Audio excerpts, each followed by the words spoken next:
सभी विद्यार्थियों को नमस्कार। अपने इस YouTube चैनल पर आपका स्वागत है एवं अभिनंदन। हाँ तो विद्यार्थियों, आज हम राजनीति विज्ञान विषय से भारतीय संविधान का अनुच्छेद 14 देखने जा रहे हैं। तो आज हम देखेंगे भारतीय संविधान का अनुच्छेद 14, विधि के समक्ष समता। विधि के समक्ष समता। तो देखिए विद्यार्थियों, हमारे जो भारतीय संविधान का भाग 3 है वो मौलिक अधिकारों से संबंधित है। मौलिक अधिकारों से संबंधित है और मौलिक अधिकार हैं वो भारतीय संविधान के भाग संख्या 3 में अनुच्छेद 12 से अनुच्छेद 35 तक दिए गए हैं। मौलिक अधिकार अनुच्छेद 12 से अनुच्छेद 35 तक दिए गए हैं। तो आज हम भारतीय संविधान के भाग 3 का अनुच्छेद 14 देखने जा रहे हैं। तो देखिए विद्यार्थियों, अनुच्छेद 14 से अनुच्छेद 18 तक समानता का अधिकार वर्णित है। समानता का अधिकार कौन से अनुच्छेद से कौन से अनुच्छेद तक है? अनुच्छेद 14 से अनुच्छेद 18 तक। कितने अनुच्छेद होंगे इसमें? तो देखिए विद्यार्थियों, इसमें 5 अनुच्छेद हुए। 14, 15, 16, 17 और 18, 5 अनुच्छेद। कितने अनुच्छेद है? 5 अनुच्छेद हो गए। ये 5 अनुच्छेद किससे संबंधित हैं? ये समानता का अधिकार से संबंधित हैं। तो आज विद्यार्थियों हम देखने जा रहे हैं अनुच्छेद 14, विधि के समक्ष समता। तो देखिए विद्यार्थियों, राज्य भारत के राज्य क्षेत्र में किसी व्यक्ति को विधि के समक्ष समता से या विधियों के समान संरक्षण से वंचित नहीं करेगा। राज्य भारत के राज्य क्षेत्र में किसी व्यक्ति को, यहां पर शब्द देखना, व्यक्ति दे रखा है। व्यक्ति दे रखा है, न कि नागरिक। नागरिक दिया होता तो यह भारतीय नागरिकों के लिए होता। व्यक्ति दे रखा तो इसका मतलब है विदेशी भी इसमें शामिल हैं। तो राज्य भारत के राज्य क्षेत्र में किसी व्यक्ति को विधि के क्षमता के से या विधियों के समान संरक्षण से वंचित नहीं करेगा। तो इस अनुच्छेद में 2 बातें आती हैं। एक पहली बात आती है कि विधि के समक्ष समता, और दूसरी बात आती है विधियों का समान संरक्षण। विधि के समक्ष, पहली बात आती है विधि के समक्ष समता और दूसरी आती है विधियों के समान संरक्षण।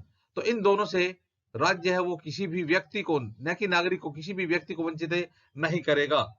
तो देखिए विद्यार्थियों, उच्चतम न्यायालय ने यह अभी निर्धारित किया है कि अनुच्छेद 14 में प्रयुक्त व्यक्ति शब्द के अंतर्गत विधिक व्यक्ति भी सम्मिलित है।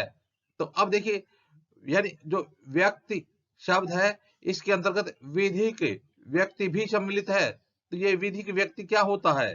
तो देखिए विद्यार्थियों, इसका मतलब है कि कोई संस्था, निगम, कंपनी, कोई संस्था, निगम, कंपनी जो सरकार के कानून के अंतर्गत गठित हो उसको विधिक व्यक्ति कहते हैं। और इन सभी को विधि के समक्ष समता का अधिकार उपलब्ध है। तो इस प्रकार से व्यक्ति के अंदर आ गया, यानी यहां पर नागरिक न देकर के व्यक्ति दे रखा है, तो इसलिए इसमें भारतीय नागरिक और विदेशी भी शामिल हैं।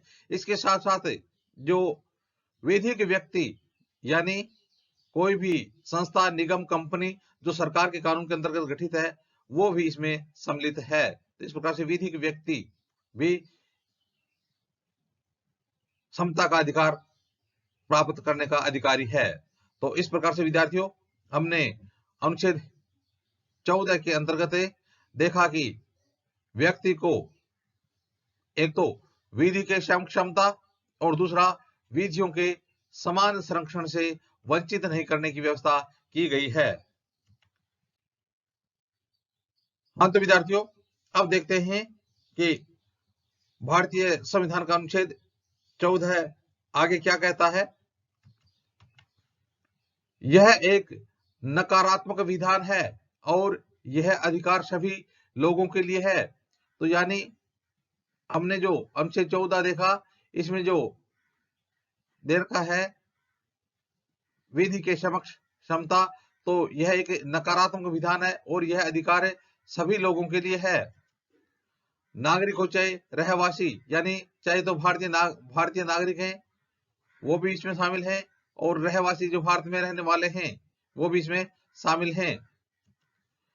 प्रथम दृष्टि में विधि के समक्ष समता और विधियों का समान संरक्षण धारणा समरूप लगती है, लेकिन वास्तव में इसका अर्थ भिन्न है। प्रथम दृष्टि में हम देखें तो विधि के समक्ष समता और विधियों का समान संरक्षण एक ही बात लगती है। विधि के समक्ष समता और विधियों का समान संरक्षण दोनों एक ही बात लगती है, लेकिन यदि इनकी धारणा को देखा जाए तो वास्तव में इनका अर्थ भिन्न भिन्न है। तो किस प्रकार वो भी देखेंगे हम। पहला है विधि के समक्ष समता। विधि के समक्ष समता, विधि के समक्ष समता, इसका तात्पर्य है कि किसी भी व्यक्ति को किसी भी आधार पर विशेष अधिकार प्राप्त नहीं होंगे। विधि के समक्ष समता, विधि के समक्ष यानी विधि के सामने सब समान हैं, बराबर हैं। तो विधि के समक्ष समता का मतलब यह है कि किसी भी व्यक्ति को किसी भी आधार पर, चाहे वो वर्ग हो, चाहे वो जाति हो, तो किसी भी आधार पर, या चाहे वो कोई भी अधिकारी हो, विशेष अधिकार प्राप्त नहीं होंगे। सभी व्यक्ति समान रूप से सामान्य विधि के अधीन होंगे, यानी कोई भी व्यक्ति कानून से ऊपर नहीं होगा। तो विधि के समक्ष समता का मतलब यह है कि सभी व्यक्ति समान रूप से सामान्य विधि के अधीन होंगे, यानी कोई भी व्यक्ति विधि से ऊपर नहीं होगा। विधि के समक्ष सभी समान होंगे। इसमें कार्यरत राष्ट्रपति, राज्यपाल, सांसद, विधानमंडल सदस्य, नीति निर्देशक, विदेशी शासक, राजदूत और राजनायक कुछ अपवाद है, यानी इनके लिए कुछ विशेष छूट दी गई है। तो इस प्रकार से यानी विधि के समक्ष समता का मतलब है कि विधि के समक्ष समता का तात्पर्य है कि किसी भी व्यक्ति को किसी भी आधार पर विशेष अधिकार प्राप्त नहीं होंगे। इसका मतलब है कि सभी व्यक्ति समान रूप से सामान्य विधि के अधीन होंगे, यानी कोई भी व्यक्ति कानून से ऊपर नहीं होगा। विधि के समक्ष सब समान होंगे। हाँ तो विद्यार्थियों, अब देखते हैं अनुच्छेद 14 के अंतर्गत आगे क्या दे रखा है। विधि के समक्ष समता की संकल्पना ब्रिटिश संविधान से उत्पन्न हुई है।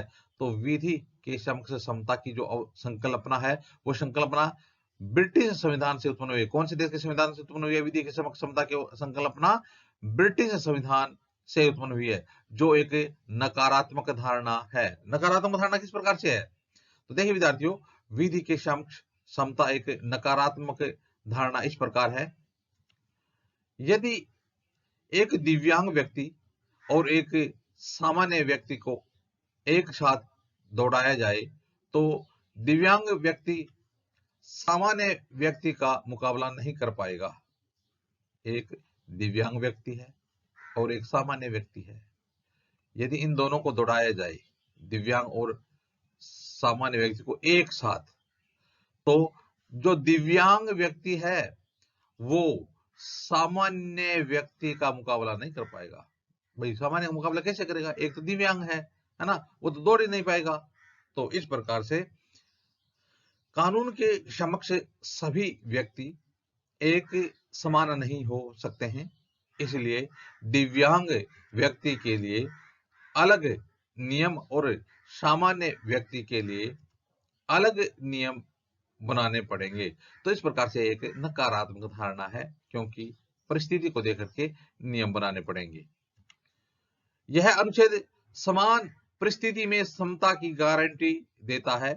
इसका अर्थ है कि परिस्थिति बदलने से व्यवहार भी बदल जाता है।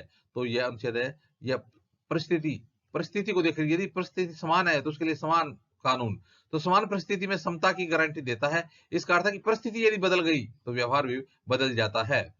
जैसे खून और चोरी के जुर्म में दोनों के साथ एक जैसी कार्रवाई नहीं हो सकती है, क्योंकि खून की जो परिस्थिति है और जो चोरी का जुर्म है या फिर खून करने का जो जुर्म है, उन दोनों पर यदि हम समान कार्रवाई करें तो समान कार्रवाई नहीं हो सकती।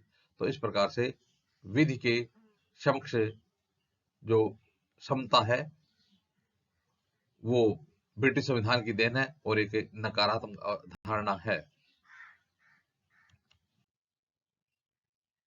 हाँ तो विद्यार्थियों, अब देखते हैं अनुच्छेद 14 की और कुछ बातें।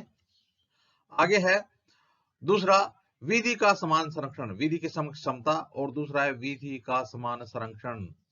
विधि का समान संरक्षण, तो पहली बात तो हमने देखी थी कि विधि के समक्ष समता, और दूसरी बात है कि विधि का समान संरक्षण। विधि के समान संरक्षण से मतलब है कि समान लोगों में विधि समान होगी और समान रूप से प्रशासित की जाएगी, यानी समान लोगों में विधि समान होगी और समान रूप से प्रशासित की जाएगी। समान परिस्थिति में रहते लोगों के साथ बिना किसी भेदभाव के समान व्यवहार किया जाएगा। तो जो जिसकी परिस्थिति समान है उसके साथ बिना किसी भेदभाव के व्यवहार भी समान होगा। परिस्थिति समान है तो उसके साथ व्यवहार भी समान होगा, यानी विधि का समान संरक्षण होगा। तो विधि का समान संरक्षण, समान परिस्थिति में समान विधि होगी, समान व्यवहार होगा।